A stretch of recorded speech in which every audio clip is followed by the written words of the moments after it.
Welcome to The Aftermath, a podcast that rips the Band-Aid off the collective scars of divorce, custody battles, and the trauma of family drama. Kendra Reiber and Mick Smith pull back the curtain and explore stories that put the heart-wrenching puzzle pieces together with inspiring stories, notable experts, and actionable tips. Let the healing begin. Welcome once again to The Aftermath. This is Mick, the Doctor of Digital, and Kendra Reiber, our co-parenting mentor. Kendra, and I know you're very excited about our guest today. I am, Mick. I am super excited because I have read several of her books and she really helped me and is still helping me get through alienation. So really, really excited to talk with her. We're very glad to have Amy on the show today. But, for a lot of us to continue making a positive impact on individuals like you, we're asking, of course, that you would ensure that no one feels isolated. And like you, we hope that you are supporting us. And then if you could like and positively review us, especially the Aftermath on Apple Podcasts, that helps a lot. And of course, share all the episodes that you find value in, because that really helps the podcast out a great deal. With that, Amy Baker is a nationally recognized expert in parental alienation, and especially children of divorce and also the emotional abuse of children. Amy has a Ph.D. in developmental psychology from Teachers College of Columbia. She is an author or co-author of 10 books and over 120 academic articles on topics related to children's well-being. She was born in Philadelphia. She lives in Teaneck, and some of us actually are from New Jersey. She might even know where I grew up. So with that as an introduction, thank you so much, Amy, for being with us, and welcome to the Aftermath podcast. I'm happy to be here. That is so exciting for us. Like we were saying, we were really glad that you were able to come and join us today. We have a number of questions, and hopefully you can inform our audience as well, too. You have an extensive background and have written a great deal on issues of concern for our audience. Can you focus on what it is in your background that makes you so passionate about issues of custody and alienation? That's a great question. I don't think there's just one thing. I would say from as far back as I can remember, I've had a concern about the well-being and welfare of children. I at one point thought I would be a child advocate in the legal sense, and I would be a therapist. And I ended up where I think I belong, which is doing research, because that's how I get to exercise the passion that I have for science. But all of my research is designed to have practical applications and implications for families. And so I've kind of found a way to merge my science brain with my helping brain, because I now take what I've learned from my research and apply it in my coaching practice and my writings. Most of my books are not academic books. They're designed to help parents in the here and now with specific issues related to their relationship with their children. Wonderful. Amy, a lot of our parents out there going through a divorce and our listeners, sometimes, the children might badmouth the other parent, or the parent might be bad mouthing the other parent in front of the child, right? Mm-hmm. We want to separate between what that is and parental alienation. So can you define parental alienation a little bit more for us? Sure. So that's a good point, because people do kind of conflate bad mouthing with alienation. And the problem with that is I've heard therapists and GALs, mediators, et cetera, all the various legal and mental health professionals that get involved say, oh, well, I don't think so-and-so is bad mouthing the children, so it can't be alienation. Or a parent themselves will say, well, I've never bad mouthed my ex, so I can't be an alienator. So there's 17 primary parental alienation strategies. Bad mouthing is one. It's fairly common. So when I talk about the 17, I usually list that first. Mm-hmm. But it is not necessary for bad mouthing to happen. And not every case of bad mouthing is alienation, because people generally convey their feelings. And if you're mad at your ex or soon to be ex and you roll your eyes or say, gosh, I wish he weren't so late, or I wish he, whatever, didn't feed you jelly beans for breakfast, or whatever your complaints are, that is fairly common. Probably, 90% of divorce cases have some element of of bad mouthing, but that doesn't qualify it for PA. In order for us to say that a parent is engaging in alienation, it really has to be multiple of the 17 primary parental alienation strategies. And for us to say that a child is alienated, all 5 factors of the 5 factor model have to be present.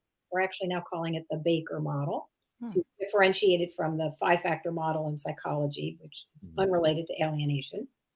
In the Baker model, there's 5 factors, each of which has to be present. One of which is that the other parent's engaging in alienation strategies, but there's other things as well. All of them have to be present to say that a child who's rejecting a parent is alienated as opposed to estranged. That's a lot of information I just laid on you. I'm happy to sort of back up and fill in anything. Well, one of the things I said I think would be helpful for that, because no, I do think it's clear and I appreciate the explanation, but it's not to say that this is widely accepted or a view is widely accepted. Therefore, what I'd like you to talk about, to unpack a little bit, what do mental health practitioners think of parental alienation and how do they approach this particular topic? Well, in research surveys that I've conducted and other people have conducted, like 100, randomly selected custody evaluators or whatever, there's multiple people who have done this kind of survey research. Everybody agrees that it's possible for a parent to manipulate a child to unjustifiably reject another parent. What they don't necessarily agree with is whether you want to call that parental alienation. There's controversy over the term. Some people say, oh, you shouldn't label the child, or, oh, whatever. There's various controversies around the term alienation. But even the people who reject the term generally say, sure, it's possible for a parent to manipulate a child to reject a parent who doesn't deserve to be rejected. I think that one of the fallacies that many mental health professionals operate under is, sure, it's possible, but it's much more likely that both people contributed. That's the default setting of reunification therapists, GALs, mediators, et cetera, et cetera, et cetera. Any of these people who get their hands on these cases, while they might concede that alienation is real and exists, they still have the default position that most likely both people contributed. Very good point. I do want you to back up just for a minute, Amy. You mentioned 17 strategies. Can you just highlight a few more besides the bad mouthing, just so people understand maybe a little bit more of what parental alienation involves? And then this follow up to that, are there different levels of parental alienation? Sure. Both great questions. So I think at this point, anybody could just Google the 17 primary parental alienation strategies. So I'm happy to share some. I'm probably not going to rattle off all 17. Yep, that's and it is easy to find. And I also want to say that these are what I call the primary parental alienation strategies, because they've been identified through my research with adults who lived through this as kids. And then we're able to talk about, gee, I think what my mom did or my dad did that turned me against the other parent, whatever. So we gleaned from that research, as well as research with parents who are living through this now. What do you think the other parent's doing? And we put it all together, and then we validated this measure of 17. But it doesn't mean that there aren't other ways that parents can alienate, just to be clear. And alienators don't have to use all 17. There is no hard and fast number, like it has to be 13 out of 17. And the reason is, it's as much about the intensity, frequency, duration, believability. Some people are just better at doing this. They're good manipulators. They're very compelling. So there is just no one number. But the 17, let's see how many I can get through. The first one is bad mouthing. Obviously, that's saying negative things about the other parent, conveying that the other parent is stupid, wrong, bad, hurtful, etc. Limiting contact, so that's anything that interferes with the targeted parent's opportunity to spend time with their child. Interfering in communication. Back in the day, that was throwing out letters the parent sent. That's how far back my research goes. Nowadays, it's hanging up when the parent calls, not sharing the cell phone number, that kind of thing. Interfering in what I refer to as symbolic communication, which means making it hard for the child to think about, talk about, or look at pictures of the other parent. which are things we do when we miss somebody. We talk about them, think about them, look at pictures of them. And that's something that the children feel that's really they're not allowed to do, or it will really annoy, hurt, anger the alienator. Withholding love and approval. What that means is when the child does show interest or positive orientation towards the to be rejected parent, the favored parent, the alienator, withholds their love and approval. It could be as simple as, literally giving them the cold shoulder when they come back from visiting that parent, serving them a more meager portion of dinner. That's what one parent said. When I went to visit my dad and I came back, my mom always gave me the smallest lamb chop. She always put the least amount of food on my plate as a subtle way to show that she was hurt and angry with me. Allowing the children to choose, like, well, you could go visit your mom this weekend, but I'm going to get you tickets to the Broadway show if you don't. So conveying in lots of different ways that parenting time is optional, discretionary, voluntary. You don't really have to follow the plan, making it sort of putting the onus on the child to say that they want it. An extension of that is forcing or encouraging the children to actively reject the other parent. That's the situation where the alienator might say, like, you call your father and tell him you don't want him coming to your baseball games anymore. So the kid's the one who's seemingly actively rejecting the parent. Asking the child to keep secrets or spy on the other parent, which betrays that parent's trust, and then the parent gets hurt and angry when they find out. Referring to the other parent by their first name. So instead of saying, like, Amy's on your mom's on the phone, it would be Amy's calling. Or instead of, your dad's coming in 10 minutes, it's, John will be here soon, which might seem petty, but is actually a very, very, very powerful alienation strategy. Every human culture, as far as I know, children have a special name for their parents. In our culture, it's mom, dad, or mother, father, but obviously it's different things. It often starts with the letter M and D because those are the first syllables that infants are able to babble. So the baby goes, mama, mama, mama. And you're like, yes, I'm your mommy, right? We shape. Because we just take that. We're excited. That's the first thing, right? I never thought about it that way. Same thing with like da, da, da, da, da.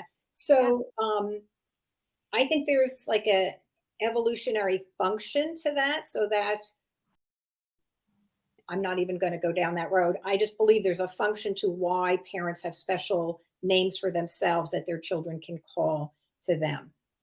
Certainly if there's danger involved and somebody calls mommy, probably all the female heads are going to turn and help that child, right? So even if you happen not to hear, other people are going to hear that your child is in danger.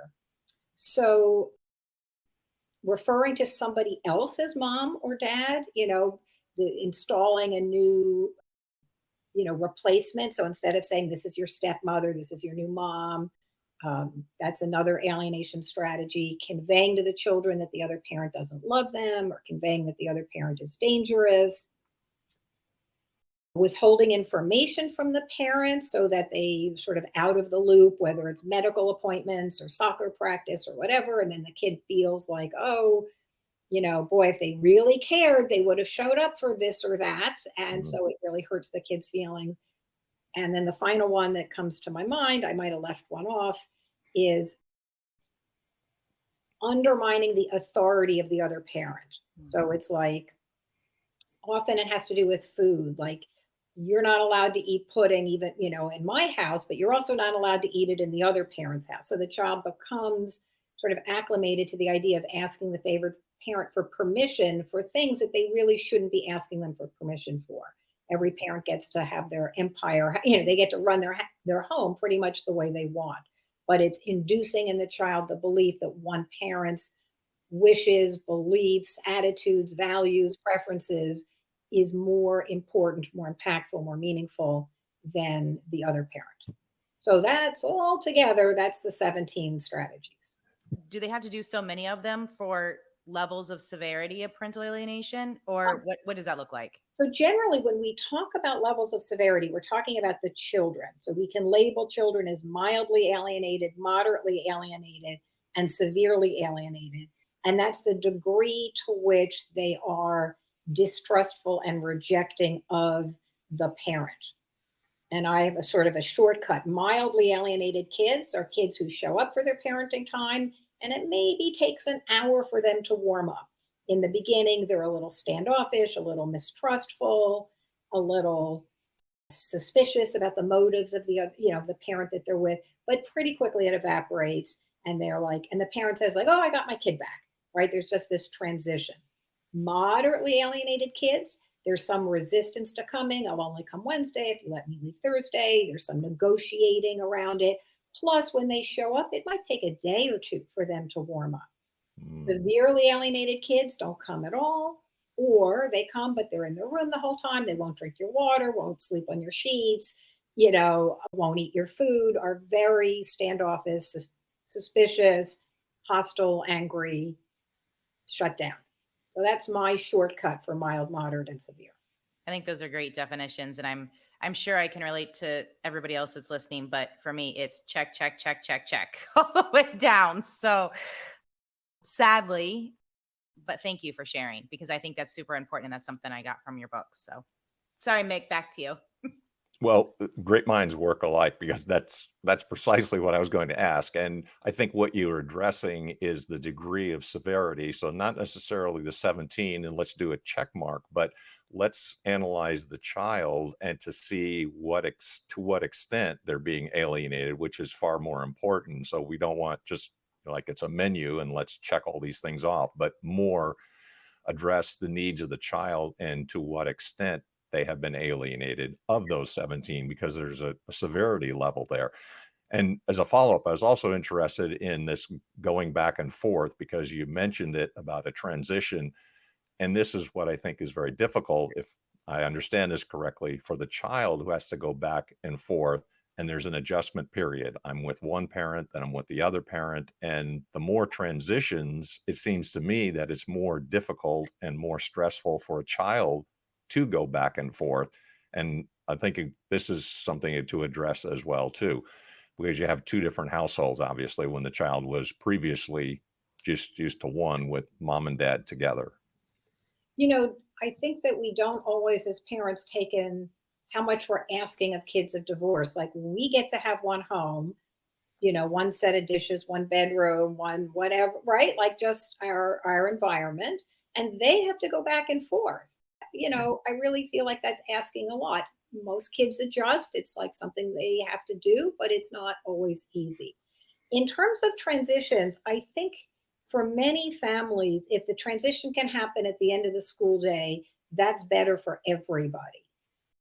The kids go to school Monday morning, having been at one parent's house, and they have all school day to sort of wrap their mind around they're going to the other parent's house, and then the other parent picks them up.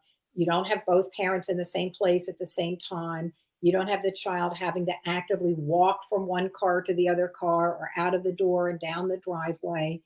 I just think there's much less opportunity for the parents to sabotage it by clutching the child or starting a fight, or even just it being awkward for the kids, even without alienation. But if the parents are kind of distant or standoffish with each other, that's very awkward for the kids.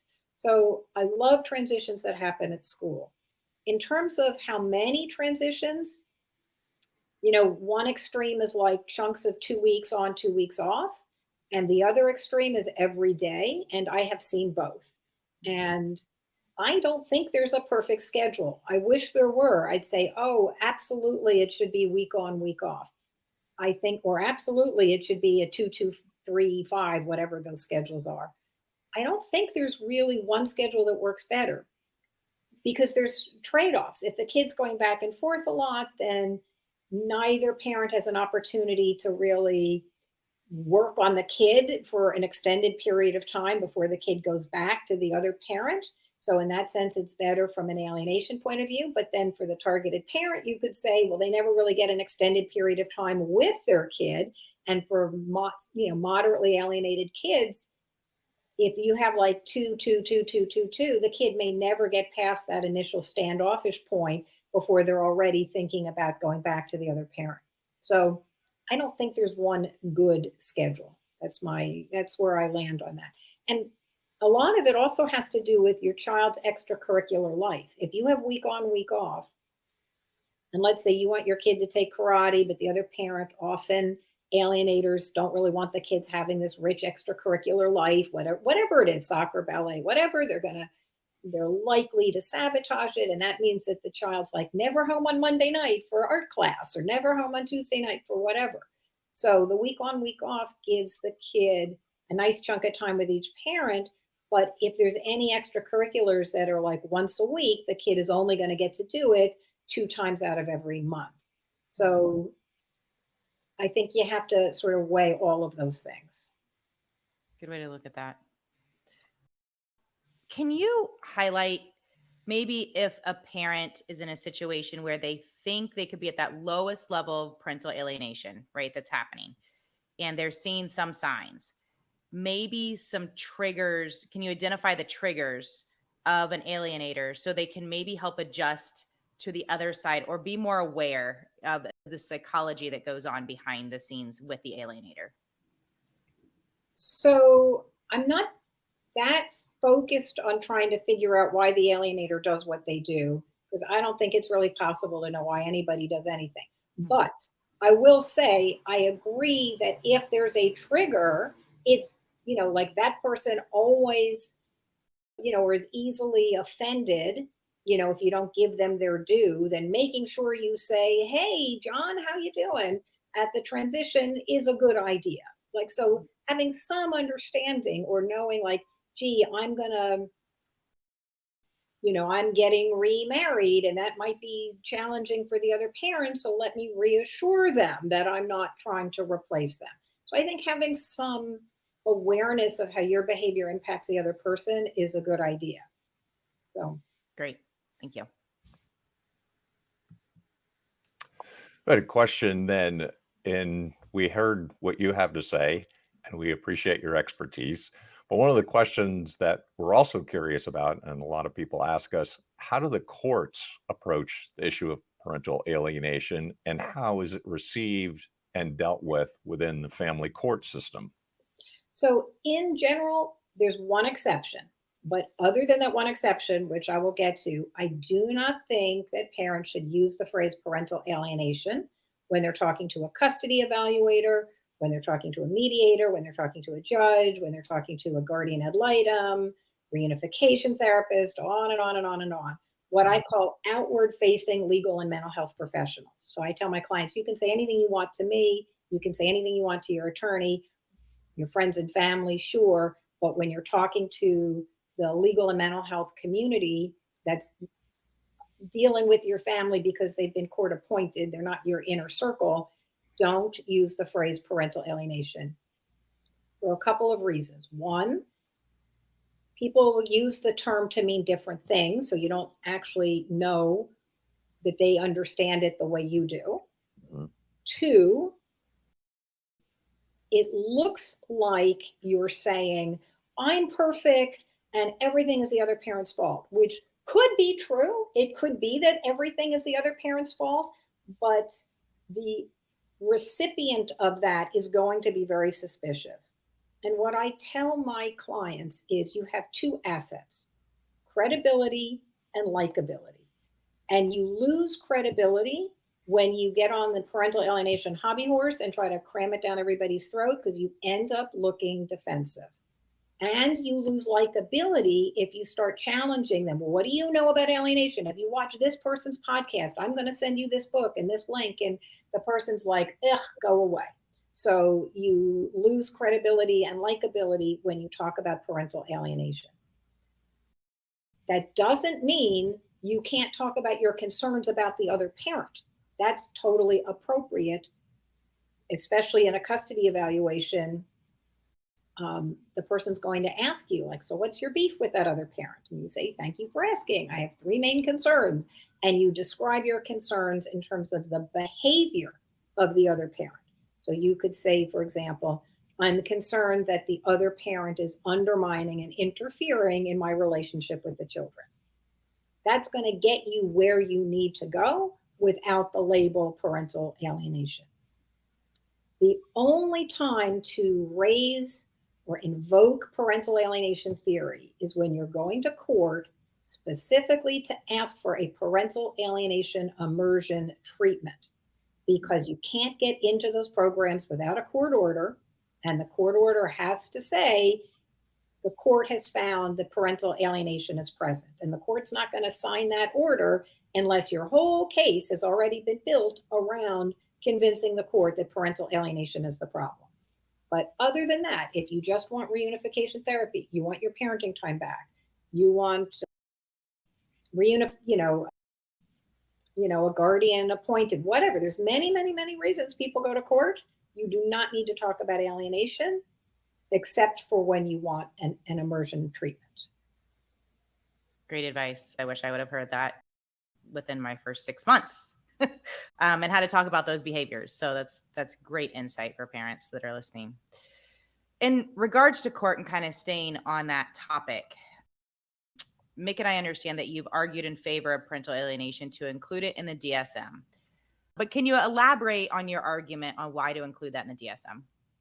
So the DSM stands for the Diagnostic and Statistical Manual. It's a list of diagnoses, and it's published by and created by the American Psychiatric Association, APA, and sometimes people confuse the American Psychological Association, which also goes by the name APA, with the American Psychiatric Association. But it's the American Psychiatric Association that creates, publishes, etc., manages the DSM.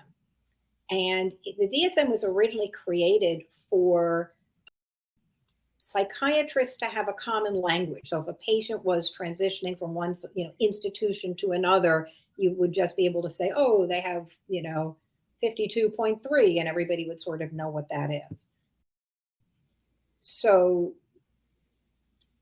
the reason why we have been arguing that it's in the DSM, and we've been partially successful, is for the same reason, allowing people to use the same definition for a single problem.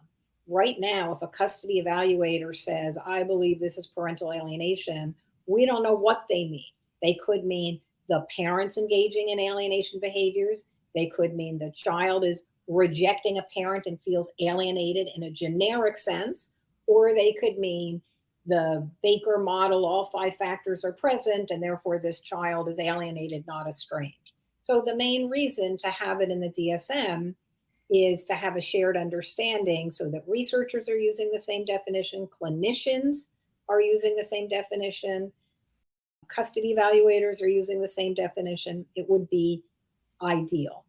The resistance is profound, and it started. So the DSM is on version 5. Version 1 was like a pamphlet with like half a dozen diagnoses. I've actually read a little bit about the history of the DSM. It's fascinating how things got in, how things got out. When it went from version 2 to 3, it about doubled the number of diagnoses. And that was under Robert Spitzer. And nobody at that point tried to get it into parental alienation into the DSM. Well, after 3, the new person who took over basically said, no new diagnoses. This is ridiculous. We have too many. They're not science-based enough, or that's what he thought at the time. So enough. We're not just like, the joke was Bob Spitzer never met a diagnosis he didn't like. Like, literally people were writing things down on napkins at like a cocktail party, and he'd be like, awesome, let's put it in. So he got a bad rap. The DSM was seen as like overly inclusive.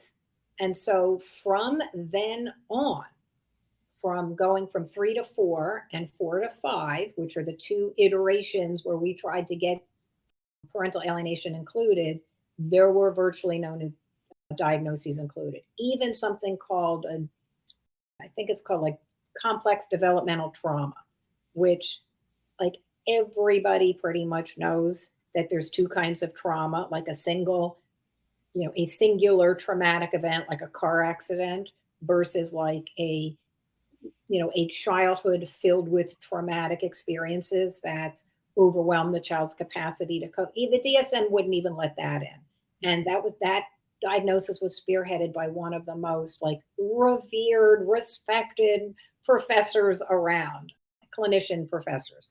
So it's not surprising that parental alienation get in. What they did was they created a new diagnosis called child affected by parental relationship distress. Does not roll off the tongue. CAPRD. And the team, two of the people who work for the American Psychiatric Association who created that definition, teamed up with William Burnett, a leading parental alienation researcher clinician, and they wrote a paper published in a highly respected clinical journal saying that parental alienation fits under CAPRD. They didn't say, oh, alienation doesn't exist. Oh, it's junk science. Oh, they were like, yeah, parental alienation exists. This is where it goes. So that's how they chose, that's how the American Psychiatric Association chose to resolve the issue, was by by creating this thing called CAPRD. The problem is that the DSM itself doesn't say including parental alienation. It's in this other paper. So anybody who says the American Psychiatric Association doesn't believe in parental alienation is wrong, because we have this paper published by representatives of the American Psychiatric Association. But even they are sort of distancing themselves a little bit because they wouldn't put it in the actual book. Why is it so important to have it in the DSM? Only because the fact that it's not is used in court as proof that the American Psychiatric Association thinks it's not real. Thank you. At this point, it's giving, I'm trying to think of how to say. So when two parents I'm going to back up a little bit. When two parents can't agree on the care, custody, and control of a child, and they go to court to have that resolved, usually it's when the child's already full-time with the alienator and the targeted parent wants their child back. They want their parenting time enforced. And you probably know this, the law says the judge has to decide what's in the best interest of the child, right? So I tell my clients, if your spouse stole your car, they'd have to bring it back, right? They'd have to give you, or somebody robs a bank, they have to put the money back. But because these are living human beings, the court can't say, oh, it's just fair, Dad, you get your kids back. The court has to say, well, what's best for the kids? And the alienator usually says it's better for the kids to be with me, right?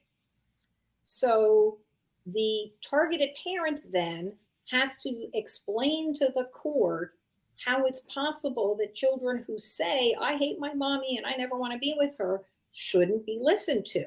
Because in every single state statute relating to the best interest of the child, one of the factors the court's supposed to pay attention to is the preference of the child.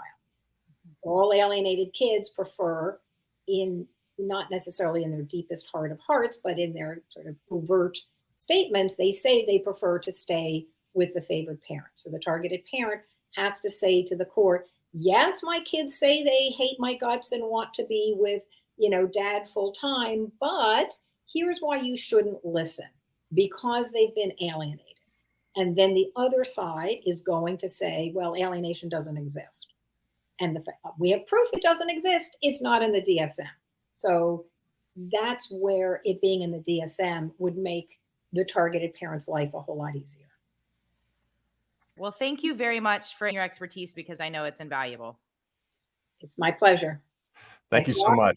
We learned a heck of a lot. Thank you very much, Dr. Baker. Well, that was definitely a phenomenal session. Not disappointing at all. We've got more exciting things coming down the road. Thanks for being with us for this particular episode of The Aftermath. Until next time, Deus Volt.